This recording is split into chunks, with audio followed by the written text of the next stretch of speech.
Good morning, everybody. Thank you for joining me here today. Hope you've had a good week. If you want to follow along, we'll be in First Thessalonians chapter number 1, beginning in verse number 9. If you will, again, I'll ask you to please like, share, comment on the post, and then you, again, if you're able, follow along with me in the book of First Thessalonians chapter 1, verse 9.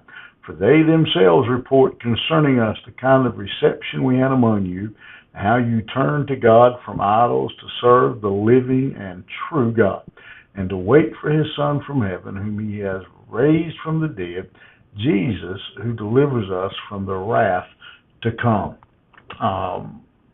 The people in this church, many of them, if not all of them, had previously been following idols. All types of idols, all forms of idols. In fact, we remember at one point Paul had to run to get out of Thessalonica because of this, because they were following idols, and Paul was preaching against idols, and so Paul had addressed it, and they turned on Paul, and so again, this had been their nature, and what Paul was talking about here, one of the things that just tickled him pink, so to speak, was that they had now turned from those idols. They had left those idols behind. They had turned from idols. And again, not just from idols, but they had turned from idols to serve God. It's one thing to quit eating stuff that's bad for you. It's another thing then to replace it and start eating things that are good for you. They didn't just get rid of their idols, but they replaced their idols by worshiping God, following Him. They again and allowed Him to work in their life and to transform them and to shape them. And as we look at that, one of the things that I think our culture really struggles with is we don't have any idols, we don't have any statues, we don't have any golden calves, those kind of things. No, but we have, things we put before God.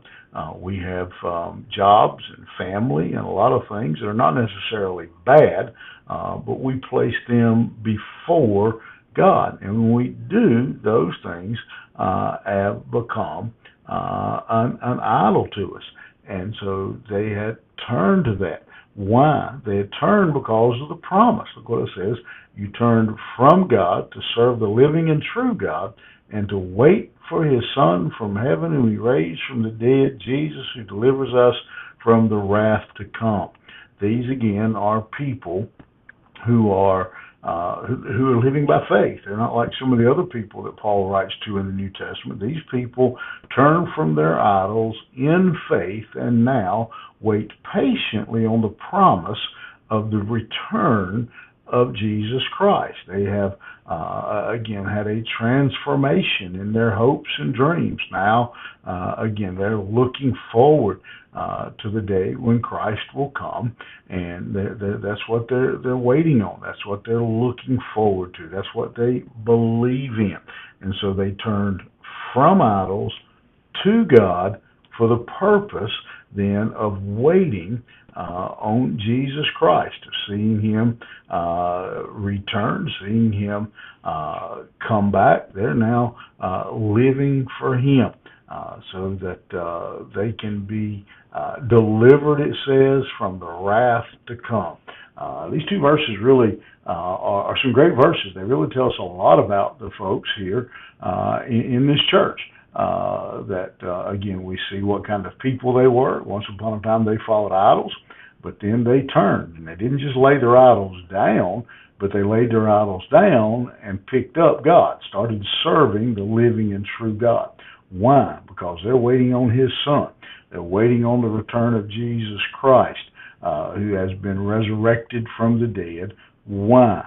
Because they don't want to go to hell. They want to escape the wrath that is coming for those who reject Jesus Christ. What a great little statement about the people of the church at Thessalonica.